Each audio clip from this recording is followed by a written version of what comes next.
మీ హృదయములు తెప్పరిల్లి నిత్యము బ్రతుకును అనే మాట చాలా అద్భుతమైన మాట.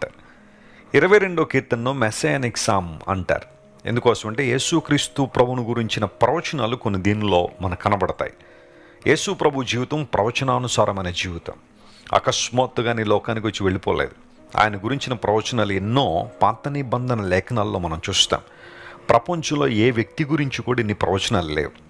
ఇన్ని ప్రవచనాలు నెరవేర్చుకోలేదు ఏ ఒక్కరు కూడా. యేసుక్రీస్తు ప్రభు జీవితాన్ని గురించిన ప్రవచనాలు స్పష్టంగా పాత నిబంధన గ్రంథంలో మనం చూస్తాం. అందును బట్టి 22వ కీర్తన మెస్సయానిక్ సామ్ అంటారు. అయితే ఇప్పుడు మనం చదివిన వాక్య భాగంలో దీనులు భోజనము చేసి తృప్తి పొందెదరు. ఆత్మలో దీనత్వం కలిగినవాడు. దీనత్వం అంటే చిరిగిపోయిన బట్టలు వేసుకున్నవారని కాదు, కానీ దీనత్వం అంటే దేవుని మీద ఆధారపడడం. ప్రతి చిన్న విషయానికి కూడా దేవుని మీద ఆనుకోవడం, ఆధారపడడం.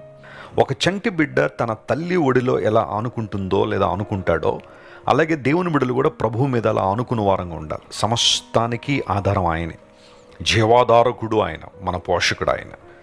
అలాంటి దీనత్వం మనలో ఉన్నప్పుడు మనం భోజనము చేసి తృప్తి పొందుతామని.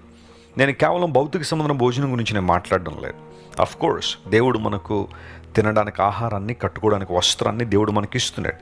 అన్న వస్త్రములు కలిగిన వారమే తృప్తి కలిగి ఉందు అని పౌలు భక్తుడు అన్నట్టుగా దేవుడు మనకు దయచేవాడు. అయితే దీనత్వం కలిగిన వాడు ఆధ్యాత్మికమైన తృప్తి కలిగి ఉంటారు. మేలుతో దేవుడు వారిని తృప్తిపరుస్తాడని బైబిల్లో రాయబడింది. మన సోల్ సాటిస్ఫై అవ్వాలి అంటే హంబుల్నెస్తో మనం ఉన్నప్పుడు, హ్యూమిలిటీతో మనం ఉన్నప్పుడు దేవుడు మనల్ని సాటిస్ఫై చేస్తారు. ఆయన మీద ఆనుకున్న వారంగా మనం ఉన్నప్పుడు ఎంత తృప్తిని ప్రభువు మనకిస్తాడు. ప్రపంచంలో చాలామందికి ఈ రోజున లేనిదంటూ ఏదైనా ఉంది అంటే అది తృప్తే. కంటెంట్మెంట్ లేదు, సాటిస్ఫాక్షన్ లేదు. దురాశలు, భోగముల మీద ఆశలు, దురుద్దేశాలు ఎక్కువగా పెరిగిపోవడం ద్వారా కదా ప్రపంచంలో ఉన్న సమస్యలు, ఇబ్బందులు వస్తూ ఉన్నాయి. అయితే దేవుడు తన ప్రజలకు తృప్తినిస్తాడు. ఏమున్నా లేకపోయినా ప్రభువు నాతో ఉన్నాడు, ఆయనను నడిపిస్తారు, ఆయన ఉంటే నాకు చాలు. జీవాధిపతి అనే క్రీస్తును సంపాదించుకోవడం కన్నా అత్యుత్తమైన సంపాదన మరొకటి లేదు అన్న అనుభవంలోనికి దేవుడు మనల్ని నడిపిస్తాడు.